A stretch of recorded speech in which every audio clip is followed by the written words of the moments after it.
चर्चित नेपाली निबन्धहरू प्रस्तुत गर्दै जाने सन्दर्भमा आज 12औं श्रृङ्खला लिएर उपस्थित भएको छु र 12औं श्रृङ्खलामा लक्ष्मीप्रसाद देवकोटाद्वारा रचित लक्ष्मी निबन्ध संग्रहमा सङ्कलित जुवा निबन्ध लिएर उपस्थित भएको छु।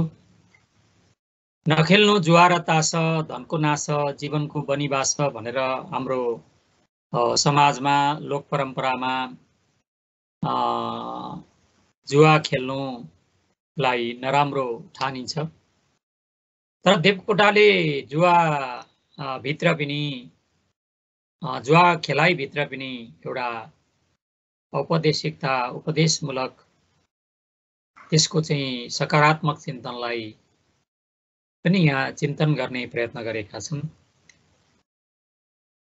विशेष गरेर मनोवैज्ञानिकहरूका लागि जुवा जस्तो राम्रो अध्ययनको विषयहरू हुँदैन भन्ने देवकोटाको ठहर छ। किनभने जुवा खेल्ने मान्छे सधैँ आउँछ कि आउँछ भन्ने आशामा हुन्छ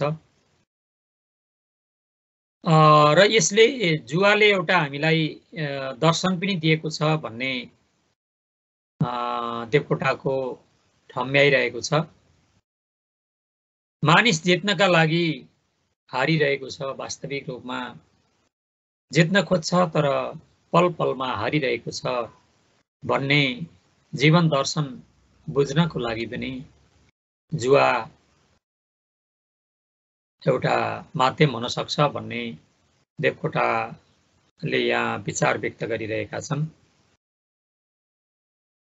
र मान्छेको स्वभाव के छ भने दाउ हेर्नु, आफ्नो दाउ मात्रै हेर्नु र अरूलाई कसरी बिगार्ने र आफ्नो मतलब मात्रै हासिल गर्न जुवाले प्रेरित गर्छ। यो स्वार्थ प्रेरित समाज बनाउनमा पनि जुवाले एउटा भूमिका निर्वाह गरेको छ भन्ने रहेको छ।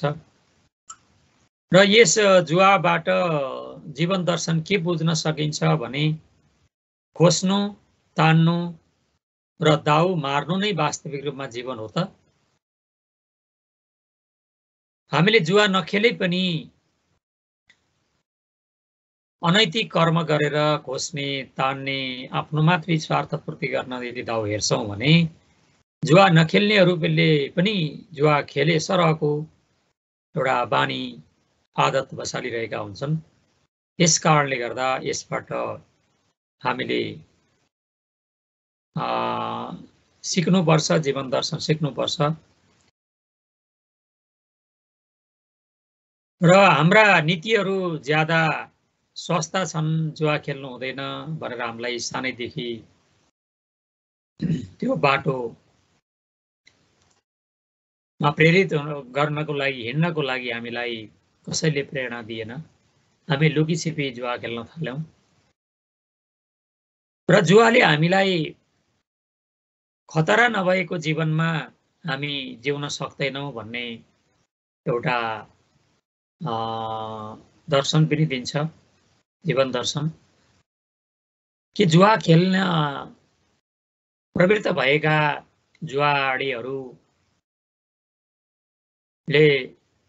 जुनसुकै खतरालाई पनि सामना गर्न सक्छन्, आँटिला हुन्छन् र जुवा खेल्ने मान्छेबाट हामीले खतरा नभएको जीवनमा हामी जिउन सक्दैनौँ भन्ने एउटा उपदेश वा हाम्रो जीवन दर्शन बुझ्न सक्छौँ।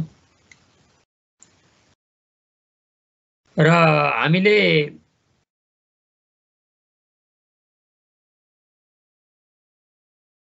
अन्तमा के चाहिँ उनको ठहर छ भने जुवा जहर पनि होइन, अमृत पनि होइन। हामीले जहर अमृत भनेर खाइरहेका छौँ र जहर भनेर हामीले त्यसलाई छुनै हुँदैन भनेर पनि त्यसलाई पन्छाइरहेका छौँ। यी दुवै अतिवादी हुन् र जुवा खेलेर नै जिन्दगी बिताउने र जुवालाई नै एउटा पेसाको रूपमा लिने। मेरो भाग्य चम्किन्छ, म जुवामा जित्छु भनेर जुवालाई नै एउटा पेसाको रूपमा अगाल्ने ती पनि अतिवादी हुन्, ती अमृत ठान्नेहरू पनि अतिवादी हुन् भने जुवा छुनै हुँदैन, जुवा तास खेल्नै हुँदैन भनेर जुन त्यसलाई जहर अर्थात् विषको रूपमा पन्छाउने गर्छन्, ती पनि एक प्रकारका अतिवादी हुन्। र वास्तवमा यो एउटा लहर हो भन्ने देवकोटाको अन्तिम निष्कर्ष रहेको छ। जुवा निबन्ध मानिसले आफ्नो मन बहलाउनलाई गरिएका खेल बहाडहरूमध्ये सबभन्दा रोचक र जीवनको लाभ हानि उक्साई गडाई नजिक उक्सने, जित्ने र गड्ने यी नजिक आउने एउटा खेल जुवा छ। यसमा व्यक्तिगत जीवनसँग मिसिएको एउटा मोहनी हुन्छ जो सबै खेलमा पाइन्। यसले त्यो गोल टन्न बजने नयना विराम, जसलाई पक्रन मुसारनमा तमाम, छाती पिटेर दुनियाँ रहँदो छ सारा, चौका तियाहरू गरेर गराई मार। त्यस्तो मनुष्यको मुटु जस्तो तवर्गका दुई अन्तिम अक्षरहरूले नाम बनेको चिजसँग घनिष्ठ सम्बन्ध राखेर यस खेलले सारा दुनियाँको हृदयलाई समुत्सुक बनाउँदै आनन्द भाग्यका स्वर दन्त हँसाउँदै घोप्ट्याउँदै क्षण विशालका भावहरू उद्वेलित गराउँछ। खेलको मुख्य आत्मा नै सजीव उत्साह हो। जुन खेलमा मानिस शरीर र हृदय दुवैले हाम फालेर डुबल्की लिँदैन त्यस खेलमा सजीव रोचकता हुँदैन। वास्तविकमा खेलमा उत्साह हुनुपर्छ र उत्साह नभएको जुन खेलमा मानिस शरीर र हृदय दुवैले हाम फालेर डुबल्की लिँदैन त्यस खेलमा सजीव रोचकता हुँदैन। जुवाले गरिब र धनी दुवैलाई आफ्ना आफ्ना कक्षामा मुटु पक्रेकै देखिन्छ, गरिबलाई पनि र धनीलाई पनि। यसले अरू चिजलाई भन्दा हृदयलाई ज्यादा छुन्छ। हार्दिक भावहरू परिवर्तन गराउनु नै यसको लक्षण हो।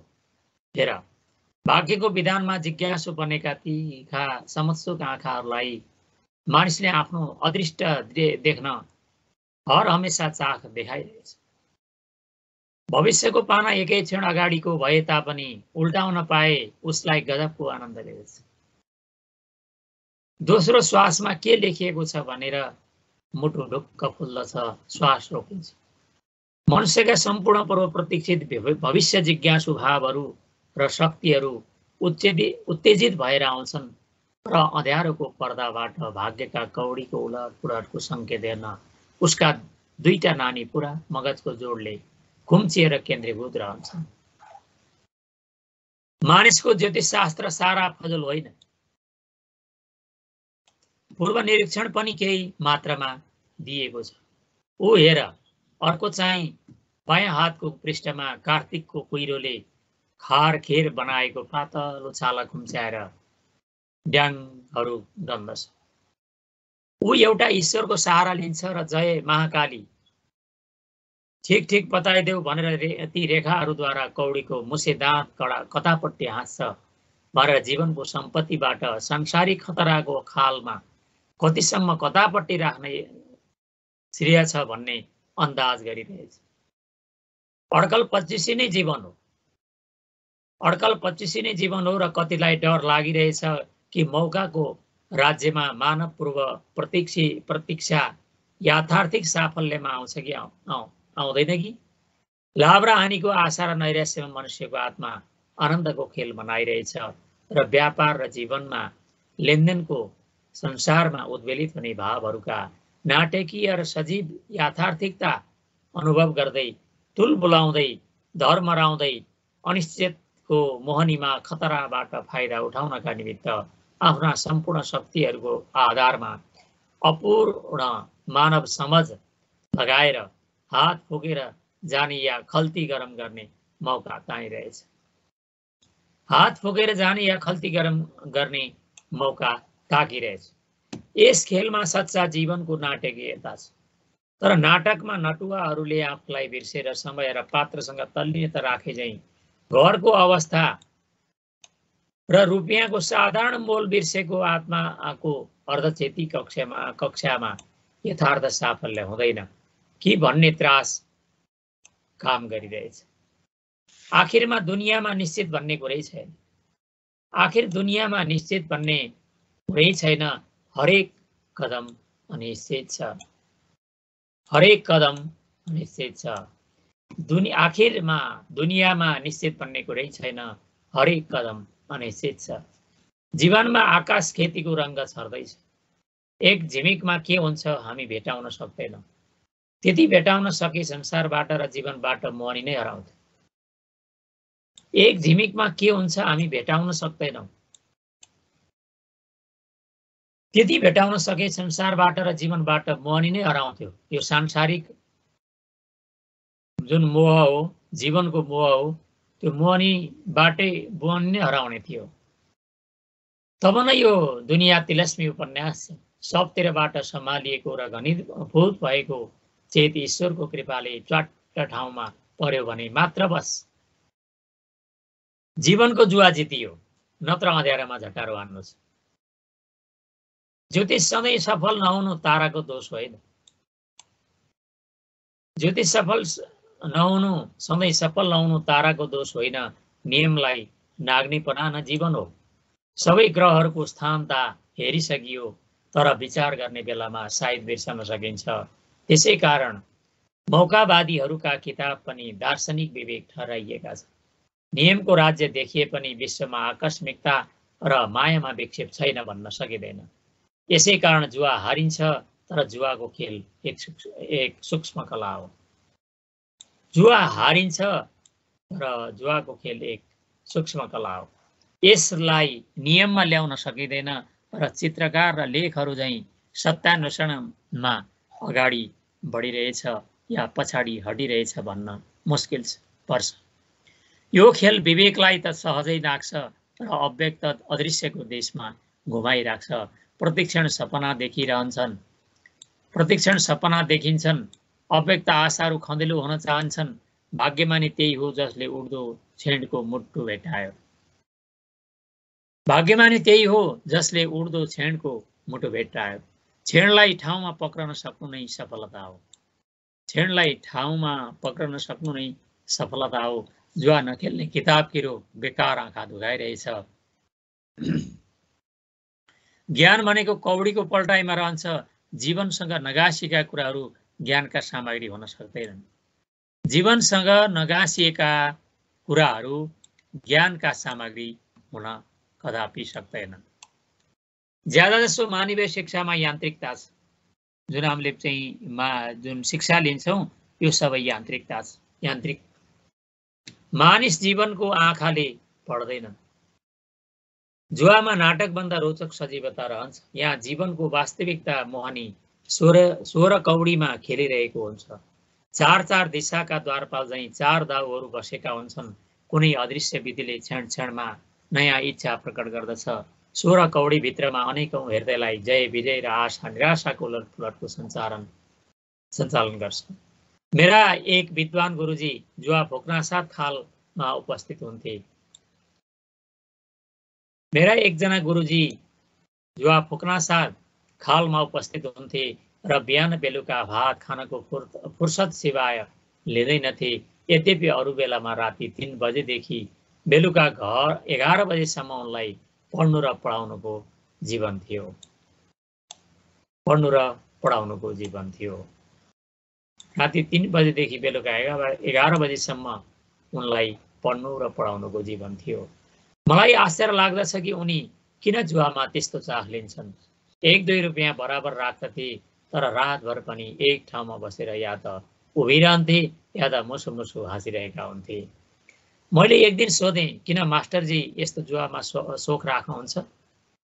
किन मास्टरजी यस्तो जुवामा सोख राख्नुहुन्छ? उनले जवाब दिए कि यो पनि जीवनको एक तमासा हो। त्यस दिनदेखि मैले जुवालाई राम्ररी बुझेँ। मलाई यसको नाटकीयता र जीवनसँगको सम्बन्ध खुल्दै गयो र आफ्ना अनुभवहरूद्वारा मिलेका तर्कहरू अहिले लेख्दछु। जुवा खेल्नु खराब हो भन्ने जो पनि जान्दछ, तर दुनियाँले खराब ठहराएका चिजहरूमा पनि औपदेशिकता पाउनु र विचारशील मनुष्यको लक्षण हो। सहानुभूति भौतिक दृष्टिले हेर्दा डकैती र चोरीमा पनि नैतिक सामग्रीहरू प्रशस्त मात्रामा पाइन्छ र संसारले सम्बन्ध दुष्ट बनेर छिचे दुर्दुर गरेका मान्छेमा पनि त्यत्तिका गुणहरू पाइन सक्दछन् कि मामुली कट्टर तर्सेर उठ्दछ। त्यसै जुवा खेल्नु खराब सम्झिएको छ, तर जुवाभित्र पनि अनेक किसिमका उपदेशहरू पाइन्छन्। जुवा खेल्नु खराब सम्झिएको छ, तर जुवाभित्र पनि अनेक किसिमका उपदेशहरू पाइन्छन्। हामी कुनै चिजलाई घृणा गर्न सक्दैनौँ। नरकको पनि माने छ, सड्नु पनि प्रकृतिको नियम अनुसार स्वयं क्रिया हो, तर जुवा खेल्नु चरित्र भ्रष्टको लक्षण भनेर भ्रष्टतवरले भन्न सक्दैनौँ। मनोवैज्ञानिकहरूका लागि जुवा जस्तो राम्रो अध्ययनको विषय केही छैन। मनोवैज्ञानिकहरूको लागि जुवा जस्तो राम्रो अध्ययनको विषय केही छैन। यहाँ अनेक किसिमका चेहरा पढ्न पाइन्छन्। कोही मुख राता, कोही नीला, कोही हाँसिरहेका हुन्छन्, कोही अनिश्चित तवरले अन्दाज गरिरहेका हुन्छन्। मानिसले धर्मलाई यही ल्याएको हुन्छ र मनुष्यको लक्ष्मी पूजाको तमासा भन्नु यही जुवा हो। मनुष्यको लक्ष्मी पूजाको तपस्या भन्नु यही जुवा हो। अनेक कक्षामा मानिसहरूको अनेक किसिमका भावहरू र अनेक किसिमका अवस्था र लक्षणहरू यहाँ देखिन्छन्। जसले खालमा बसेर जुवा खेलेको छैन, त्यसले यी कुराहरू राम्ररी बुझ्दैन। त्यहाँ मनुष्यहरू घुँडा धसेर, छाती फोरेर, मारा चिल्लाइरहेका हुन्छन्। त्यहाँ मनुष्यहरू घुँडा धसेर, छाती फोरेर, मारा चिल्लाइरहेका हुन्छन्। पैसाले चमत्कारी आकर्षण र अनेक चुड्किला हँसिला खेल दबाउँछ। कहिले हँसाउँछ, कहिले चम्काउँछ, कहिले अँध्यारो बनाउँछ। मानिसले अन्न खाँदैन, घर सम्झँदैन, निद्रा निको मान्दैन र प्रकृतिका अरू क्रियासम्म पनि रोकिएको थाहा पाउँदैन। तर आशालाई ऊ छाड्ने होइन। ऊ हर हमेसा आउँछ कि माछ, मिजाज बदलिन्छ, झोकाझोकी पर्दछ, तर उसको आशा सधैँ उत्तिकै छ। बराबर आशाले ठक्कर खान्छ, तर फेरि उत्तेजित भएर अगाडि सर्दछ। मानिस जित्नका लागि निमित्त हारिरहेछ, उठ्नका निमित्त लडिरहेछ र हर हमेसा मर्दैछ पनि, बेउजदैछ पनि। हर हमेसा मर्दैछ पनि, बेउजदैछ पनि। जुवा लाग्छ भन्छन् जस्तो गाँजा लाग्छ। जुवा लाग्छ भन्छन् जस्तो गाँजा लाग्छ, चरिस लाग्छ, चण्डु लाग्छ। यो पनि एक नशा हो, यो प्राकृतिक नशा हो। हर हमेसा दुनियाँलाई लागिरहेकै छ। त्यही नशाका लक्षणहरू जुवामा प्रदर्शित हुन्छन्। कोही व्यापारमा दौडिरहेछन्, कोही कारखानातिर, कोही अफिसतिर। के दौडिरहेछन् तिनै भावहरू जो हामी यहाँ देख्दछौँ। जुवा लागिरहेकै छ। बाबु र छोराको नाता बिर्साउँछ। भलादमी झगडा गरिरहेछन्। पैसाको मोहनीले भित्री आँखा बन्द गरिदिन्छ। मान्छे दाउ हेर्दछ अरूहरूलाई बिगार्न र आफ्नो मतलब हासिल गर्न। उसलाई अरूको परवाह छैन। मेरो नै दुनिया छ। आवश्यकतामा विलास थप्नु नै जीवनको दौड हो। आवश्यकतामा विलास थप्नु नै जीवनको दौड हो। स्वार्थ सङ्केत गोल चक्कीहरू भाग्यका तमासामा थपिन, डब्लिन र सोहरिन हर हमेसा चार दिशा घुमिरहेछन्। चञ्चलताले आफ्नो चकचकी देखाइरहेछ। खोज्नु, तान्नु, दाउ मार्नु नै के छ? जीवन छ। यतिमै जीवन छ। खोज्नु, तान्नु, दाउ मार्नु नै जीवन छ। एक किसिमका एक डफ्फा एक पक्षमा लागिरहेछन् र अदृष्टको हुकुममा आफ्नो भाग्यको फैसला पर्खिरहेछन्। झगडा छ तर भित्रभित्र मलाई तँलाई सम्मको मात्र त्यसलाई अविदित भाग्यको हुकुमले रोकावट दिएर मेरो फैसलामा सब कुराको टुङ्गो हुन्छ भन्ने नियम राखिएको छ। जुगा लागेका बेलामा मानिसले आँखा देख्न छाड्दछ। जुगा लागेका बेलामा मानिसले आँखा देख्न छाड्दछ। हुन त जुवाडेका आँखा बडा तिखा हुन्छन्। भुइँमा कौडी पर्नुभन्दा अघि नै उसले दाउ देखिसक्छ, तर ज्यादा निश्चय भएको बेलामा या ज्यादा तोड लागेको बेलामा जुवाडेले आफ्नो मनमा झल्केको दाउ सिवाय अरू देख्दैन। एक दुई कौडी घोप्टो ठाडोसम्म बिल्कुल नदेखिने बराबर हुन आउँछ। यस बखतमा कौडी हान्नेले बराबर पैसा सोर्दछ र झगडाहरू चल्दछन्। तर सबभन्दा मजाको बेला त्यस बेला हुन्छ जब कौडी आड परेर कुल्टिएर बस्दछ। भाग्यले पनि कहिले कहिले निश्चित तवरले मुद्दाको फैसला गर्न नसके जस्तो लाग्छ। थाहा हुन्छ र यता ढल्काउँ कि उता ढल्काउँ भनेर दुधारैमा चट्ट कौडी हान्नेले कौडी मिल्काई हाले जस्तो बुझिन्छ। एक दुई दाउलाई आशा देखाएर नयाँ ढङ्गले उलट पुलट खाएका कौडीहरू दुई पक्षको द्वन्द्व युद्ध गराउँछन् अनि खाल भरिन्छ। सबै मान्छे पटेर लाग्दछन्। बहस चल्दछ, रन्कारन्की पर्दछ। अनेक आवाजहरू फैसला गरेर उठ्दछन्। जुवाको नाटकीय रोचकता साथसाथै निखरा खेलका रूपमा पनि यसको मजा लिन सकिन्छ। यसका हानि लाभबाट अलग रहेर खाली मनोरञ्जनको विषय गराउन सकिन्छ। निष्कामको भावना लिन सक्ने जुवाडी सबभन्दा उत्तम दर्जाको हो। सुख दुखी समय कृत्वा लाभा लाभौ जया जयौ भन्न सके जुवाको सच्चा मजा पाइन्छ। मेरो यति गयो भन्ने अथवा उसको यति आयो भन्ने केही भावना नहोस्। आफ्नो आर्थिक अवस्थालाई सङ्कट पर्ने गरिकन रुपियाँ नल्याइयोस्। त्यति मात्र जतिले घुमे पनि हृदयमा धक्का नपरोस्। ओठले सुस्केर नहालोस् र मुखले निदाउरो मालिन्य दिलिएर दर्शकका नजरमा टटकार उदासीनता नदेखियोस्। थोरै लिन तर त्यसको सर्वोत्तम उपयोग गरेर सबभन्दा धेरै मनोरञ्जन प्राप्त गर्न सकियोस्। जुवा थैलोको महत्त्वमा रहँदैन, तर रहन्छ मानसिक अवस्थाको महत्त्व। अरू मानिसहरू भाग्यका आत्मपक्षी र विरोधी लहरीहरूले उचालिन्छन्, तर आफू यस्तो मधुर मानसिक काँटमा रहियोस् कि क्याट लक्कुहरूले मजाको रमरम मात्र दिउन्। भावनामा ज्यादा धक्का नदिउन्। चाँडै नै खुसाउनु र चाँडै नै रिसाउनु, प्रभावित हुनु या सेलाउनु अर्धसम्य र जङ्गलीहरूका लक्षण हुन्।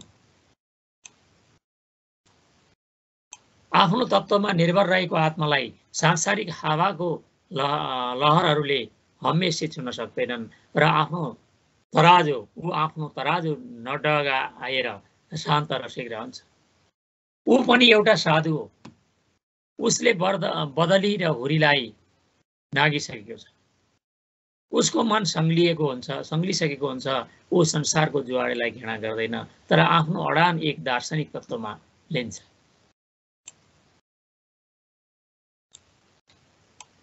उसको चेहरा हमेशा बदलिँदैन। संसारमा माराहरू छन् भन्ने उसलाई थाहा छ र विभिन्न भावका चेहरामा परिवर्तनशील रङ्गहरू पनि, तर उसको चेहरा बदलिँदैन। ऊ लाभका निमित्त पनि आएको छैन अनि हानिका निमित्त पनि आएको छैन। खराब खेलको मनोरञ्जकता र त्यसको सजीव आनन्दका निमित्त ऊ जीवनमा आएको छ। अलिकति आफ्नो केही पनि दिन्छ र अरूको आनन्द पनि बढाउँछ र आफ्नो भाग्य पनि बराबर मिलिन्छ, तर उसलाई चलिरहेको हल्लाले छुँदैन। ऊ घमासानमा छ, तर आफू लडाईँ गर्दै पनि लडाईँ गर्दैन। आयो भने ओठसम्म मुसुक्क हाँस्दछ, मानौ साधुले गुणको इनाम यही जीवनमा दैवेच्छाले पाए जस्तो भावले। उसलाई थाहा छ कि जीवन पनि एउटा खेल हो, तर हारे पनि जिते पनि खेलको आनन्द र अभिप्राय त्यसै खेलाडीका निमित्त हो, जो सच्चा उत्साहसँग अविचलित भावले दाउ हेरेर देखाउँछ। रिस रागहरू सम्वर्धित पुरुषहरूका विकृति हुन् भन्ने उसलाई ज्ञान छ।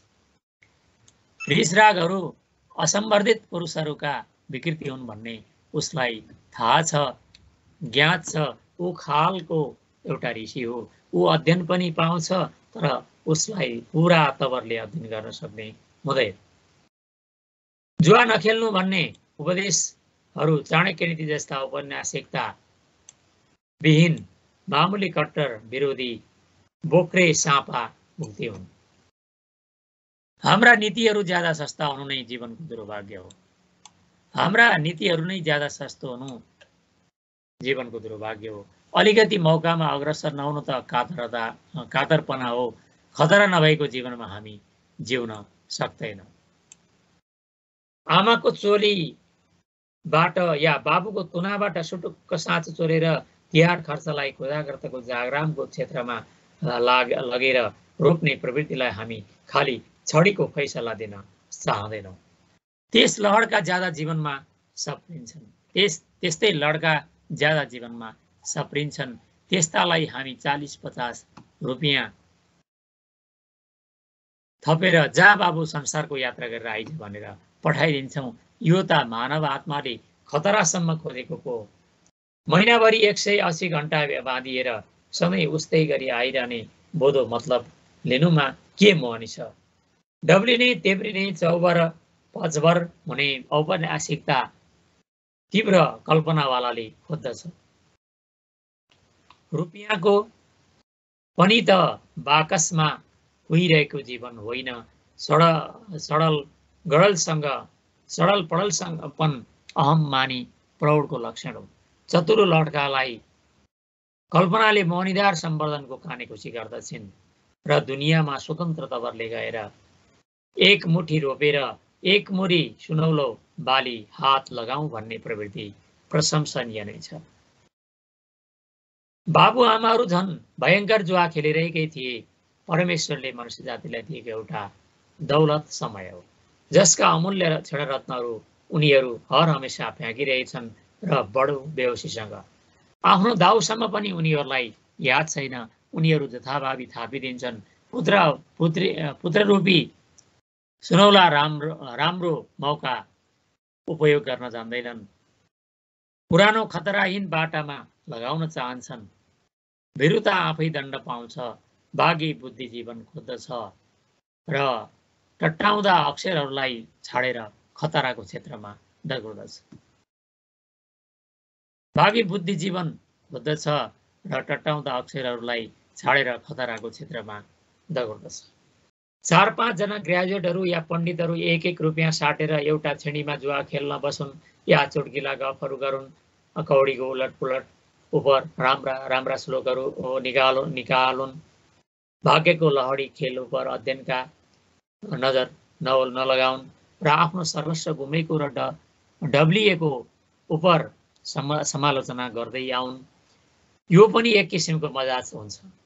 पण्डित लेखनाथ पौड्यालले जुवा नखेलेको भए त्यो राम्रो चुटकिलो बहुमूल्य नाटक लक्ष्मी पूजाको नामले नेपाली साहित्यको क्षेत्रमा आउने थिएन।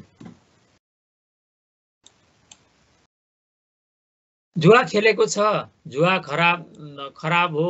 जुवा खेल्नलाई साथीभाइलाई बोलाउनु विरोध जस्तो देखिन्छ, तर सबै विरोधहरू तेस्रो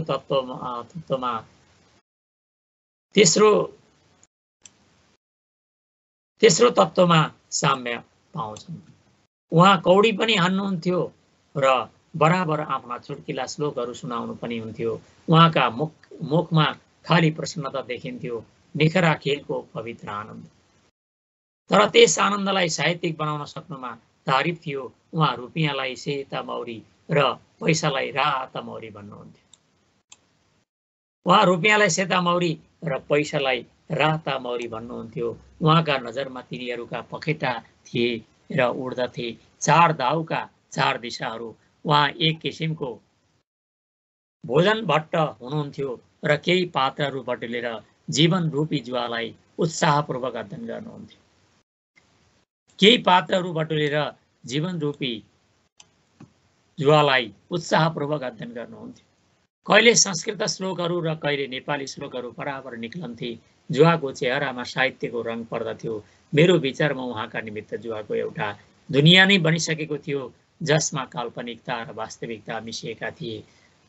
जस्तो नाटकमा उहाँले जुवालाई जीवन जस्तो बनाउनु भएको छ र गम्भीर भावहरू मामुली शब्दद्वारा झल्काउनु भएको छ, त्यस्तै उहाँले जुवा खेल्दा जुवाभित्रै अर्कै औपन्यासिकता देखिँदो। मलाई जुवा मजा लाग्दछ, मजा लाग्दछ मन बहलाउन र अध्ययन गर्न यसमा प्रशस्त मौका देख्दछु। कोही मानिसहरू यसलाई जीवनको पेशा नै बनाउँछन्। कौडी जोखेर ऐनामाथि अभ्यास गर्दै, हातको ओजन र कौडीको रखाइमा अभ्यास गर्दै जुवा जितेर घरजम गरौँला भन्ने मनुष्यहरू आशावादीको श्रेणीमा रहन्छन्। तर असम्भव बनेको केही रहेनछ। कोही यस्ता छन् कि कौडी र हातको घोटी अभ्यस्त हुँदा चौपट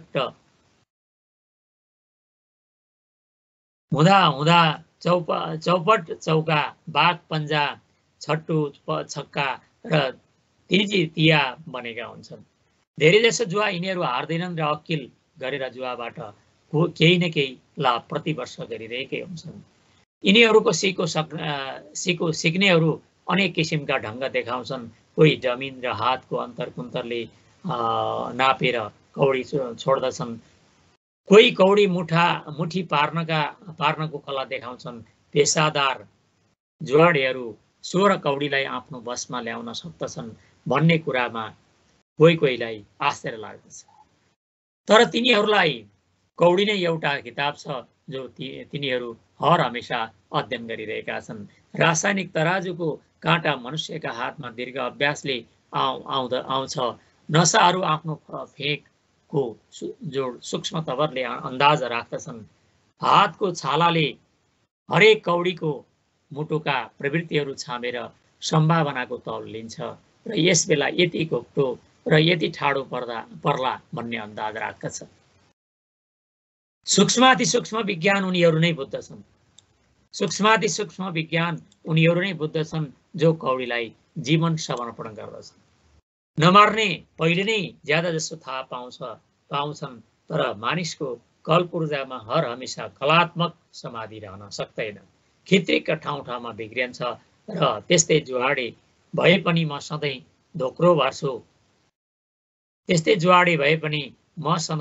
धोक्रो भर्छु भन्ने निश्चय राख्न सक्दैन। तैपनि त्यतिसम्म गर्न सक्नु पनि अन्दाज, अड्कल, अकिल र जुवाचेतको चमत्कार हो। जस्तै जुवाचेत पनि साह्रै लाभदायक हुन्छ र यो समझ बिना जुवा खेल्ने मानिसहरूलाई जुवा खेल्न जान्नेले मनमा नै मूर्ख ठहराउँछ। एक दिन मलाई हिसाब पढेको काम लागेको छ। एकजना इन्जिनियर र म कोजाग्रतमा जुवा हेर्न गएका थियौँ। दुवैजनाको पाकेटमा एक एक मोहर थियो। मैले सूचना गरेँ कि शिक्षित पुरुषहरूले यस मौकाको खेलमा गणितात्मक सूक्ष्म विज्ञानको उपयोग गरेर साधारण मनुष्य जुवा खेलिरहेका ठाउँमा अलिकति श्रेष्ठतापूर्वक रुपियाँ निकाल्न सकेनौँ भने त हामीले पढेको व्यर्थै भयो। तब बस्यौँ एक खालमा र इन्जिनियरको पाकेटबाट एउटा कागज निकालेर जुवाको नक्सा बनायौँ। दाउहरू बराबर तवरसँग बाँडिएका छँदैछन्। यद्यपि चौकाले अलिकति आधिक्य पाएको छ। तब 16 कौडीको उलट प्रयोगमा यस नियमको दुनियाँमा नियमै पाउन सकिन्न भन्न सकिन्छ र? यहाँ सम्भावनाको गणित लाग्दछ। सबै दाउहरू उत्तिकै बराबर पर्ने सम्भावना राख्दछन्। जो ज्यादै परिसकेको छ त्यो फेरि पर्ला भन्ने सम्भावना कम हुन्छ। जो ज्यादै कम परेको छ त्यो सबभन्दा ज्यादा पर्ला भन्ने सम्भावना छ। तब खिच एउटा रेखा र सहरको टुप्पाले दाउहरूको आवत जावत र भेटघाटहरूको नमुना बनाउन सम्भावनाको अन्दाज राखेर निश्चित तवरले यही दाउ पर्ला भने जस्तो भएको बेलामा पहिला मोहर राखिहाल। त्यो खाइदियो, दोस्रो मोहरले भाग्यशाली गरौँला। त्यो पनि खाइदियो भने आफूलाई गरिब नठानौ। घरतिर फर्काउँला। बल्झियो भने हाम्रो रुपियाँको जीवन चरित्र सुरु भइहाल्यो। बल्झियो भने हाम्रो रुपियाँको जीवन चरित्र सुरु भइहाल्यो। 2-4 बाजी अन्दाज ठिक भएर बल्झिएपछि त सम्भावना मुताबिक मोहर रुपियाँ डब्लिने मौका दिँदै जाउँला। त्यति मात्र पनि होइन, जब 5 रुपियाँ हुन्छ 1 मोहर निकाल्यो र 9 मोहर खल्तीमा दाखिल गर्यो र खतराको मात्रा कम गराउनलाई त्यस एक मोहरलाई उही पहिलेको रुपियाँसँग एक जीवन यात्रा दिएर सफल भए फेरि 10 रुपियाँसम्म त्यसले ल्याउला। अनि तेस्रो क्रममा 14 रुपियाँ पाकेट दाखिला गरेर 1 रुपियाँलाई नवीन इतिहास सुरु गर्न लगायो 20 रुपियाँ नहुन्जेलसम्म। तर रिस राग नगर, सम्भावनाको नियमपछि चल। तर नरङ्क्यौ। यही सल्लाह मुताबिक हामी खेल्न थाल्यौं। धेरै जसो पहिला थपिनी चौथा हातमा राख्दथ्यौं।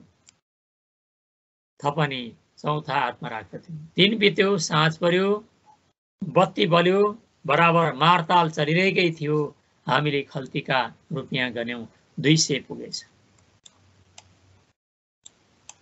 तब थोत्रा मोहरहरूको सम्भावना परीक्षा गरेर 95 रुपियाँ लिएर घर फर्क्यौं। एकजना महाशय जुवा खेल्दछन् तर रोज रुपियाँका निमित्त। एकजना महाशय जुवा खेल्दछन् तर रोज दैनिक रूपमा रुपियाँका निमित्त। 1 रुपियाँ हात लागेको उनी उठे। सन्तोषम परमम सुखम। काम नगरिकन रोज रुपियाँ कमाउनु पनि एक ठुलो अक्कल हो। 1 रुपियाँ रोजको कमाएपछि म्याट्रिक आइएले जागिर खाए जत्तिकै भइहाल्यो।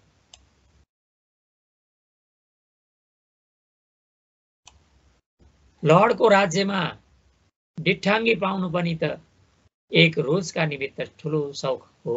दिनदिनै सरकारिया अड्डाले काम गरेर रुपियाँ दिन्छ। कार्तिकको याममा दिनभरि कठाङ्ग्रिदो हातले खेलेर 5 बजे त रित्तो हात भट्टार्दै घर फर्किहाल्नुपर्छ। तर यहाँ खतराको कुमारी चोक बुझाइसकियो। एउटा सङ्लो, खदिलो, चहकदार लाल मोहर लागेको वा सेतो मोहर लागेको भनौँ, टिन्न बज्ने यथार्थता जस्तो ग्राह्य ओजनदार चक्की हासिल त भयो। धेरै माग्नेलाई खतराले गाला ठोक्छ।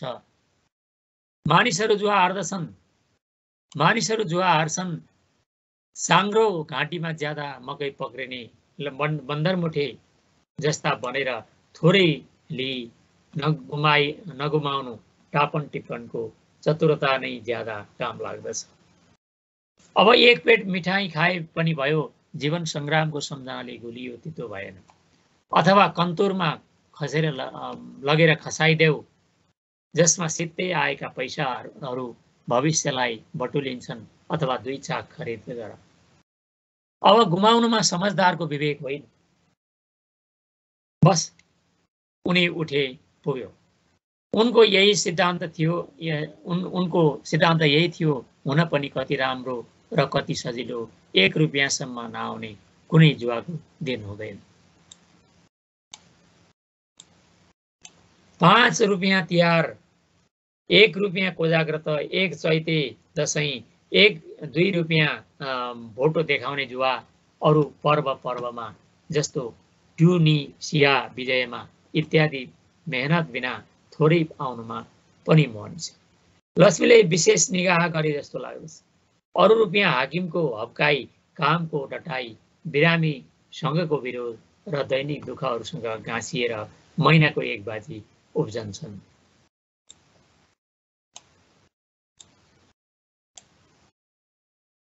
तर राम्रो मोल जान्नेले यो एक प्रसन्न बदन, सहज प्राप्य, आफूको से उडेर आएको सेतो मौरीलाई निराधारका दृष्टिले हेर्दैन। जुवा जहर पनि होइन, अमृत पनि होइन, यो लहड हो। जुवा खेल्नु खेलको निमित्त, मजा लिनु मजाका निमित्त।